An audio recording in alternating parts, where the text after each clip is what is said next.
ఓం విఘ్నేశ్వరాయ నమః. మహాభారతము ఉద్యోగ పర్వము తృతీయ శ్వాసము 7వ అధ్యాయము. శ్రీకృష్ణుడు సుయోధనుని మాటలకు కోపం వచ్చినా తమాయించుకొని నవ్వుతూ, సుయోధన, నువ్వు చెప్పింది తథ్యము. రేపే యుద్ధం వస్తుంది. అందులో నువ్వు నేల కొలటం తథ్యము. నువ్వేం తప్పే చేయలేదా? నువ్వు పాండవులకు కీడు చేయనది ఎప్పుడో చెప్పు. వారు పుట్టింది మొదలు జన్మవైరం సాగించలేదా? భీమసేనుని బలం సహించలేక అతడిని కాళ్ళు చేతులు కట్టి నీళ్లలో పడేయలేదా? కాలకోట విషం పెట్టి భీముణ్ణి చంపాలని చూడలేదా? పెనుపాముల చేత కల్పించినది నువ్వు కాదా? ధర్మరాజును యువరాజును చేసినందుకే కదా నీ చిన్నతండ్రి భార్య తల్లితో సమానమైన కుంతిని సపుత్ర సమేతంగా లక్క ఇంట్లో పెట్టి చంపాలని అనుకున్నావు. పాండవుల ధర్మనిరతి సత్యసంధత వారిని కాపాడింది. రాజసూయ యాగానికి పిలిచి సత్కరించిన పాపానికే వారు పరాక్రమంతో సాధించుకున్న రాజ్యాన్ని కూడా జూదానికి పిలిపించి నీ తండ్రి అనుమతితో కాజేయలేదా? అన్నదమ్ములతో జూదమాడి రాజ్యాన్ని కాజేసింది చాలక కులసతి ద్రౌపదిని నిండు సభలో చీరలు ఊడదీసి అనరాని మాటలు అని అవమానించినది నువ్వు కాదా? ఆనాడు నువ్వు కర్ణుడు దుశ్శాసనుని మాటలు సభలో చెప్పదగినవేనా? ప్రజల కళ్ళ ముందు ద్రౌపదిని కులసతిని అవమానించింది చాలక నేనేం నేరం చేశానని అడగడం నీకే చెల్లింది. ఇంతా చేసి పాండవులు నీపై కయ్యానికి కాలు దువ్వుతున్నారు అంటావా? నీ తండ్రి తాత గురువులు చెప్పేది పెడచెవిన పెట్టావు. నీకు పాండవులకు పొత్తు కుదరదని తెలిసి కూడా కుల వినాశనం ఆపాలని శాంతి కాముకొడన ఇంత దూరం చెప్తున్నాను.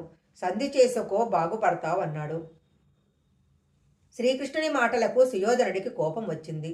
అది చూసిన దుశ్శాసనుడు, అన్నయ్య, మన తండ్రి తాత గురువు నీకు చెప్పే విధానం ఇది కాదు. నిన్ను వీళ్ళు ఎలా అయినా సంధికి ఒప్పుకునేలా చేస్తారు. కనుక ఇక్కడ ఉండటం మంచిది కాదు అన్నాడు. అది విని సుయోధనుడు సభా మర్యాదను లెక్క చేయక అక్కడి నుంచే నిష్క్రమించాడు.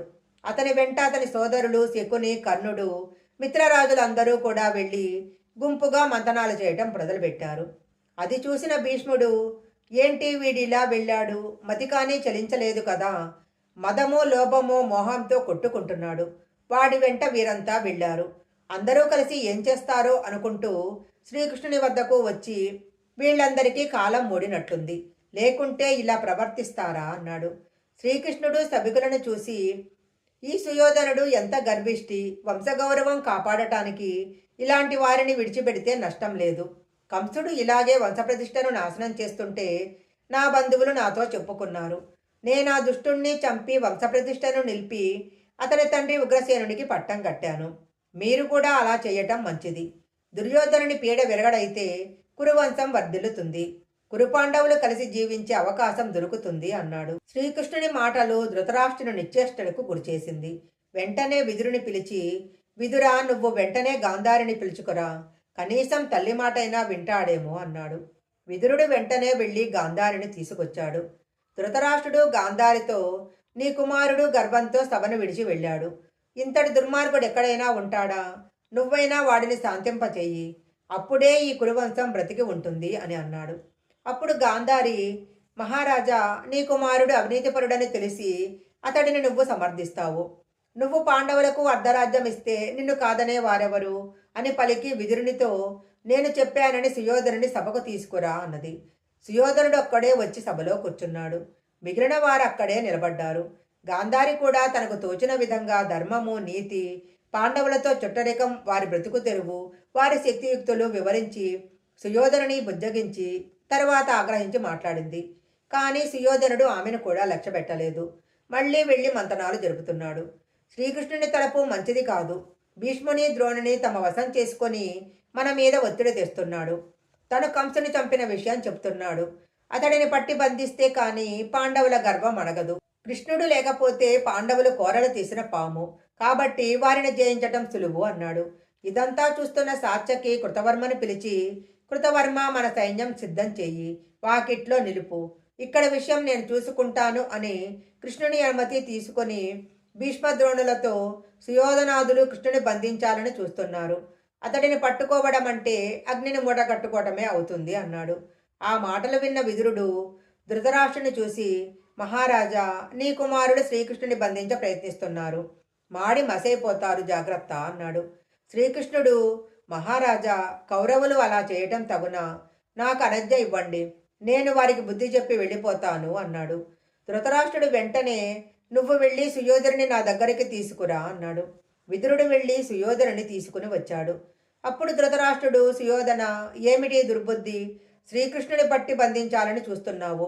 మీరంతా నాశనం అవుతారు. నేనేం చెయ్యలేను అన్నాడు. అప్పుడు శ్రీకృష్ణుడు సుయోధన, నేనొక్కడిని అని నన్ను బంధించాలని చూస్తావా? నేనెవరో చూస్తావా అని ఒక చిరునవ్వు నవ్వాడు.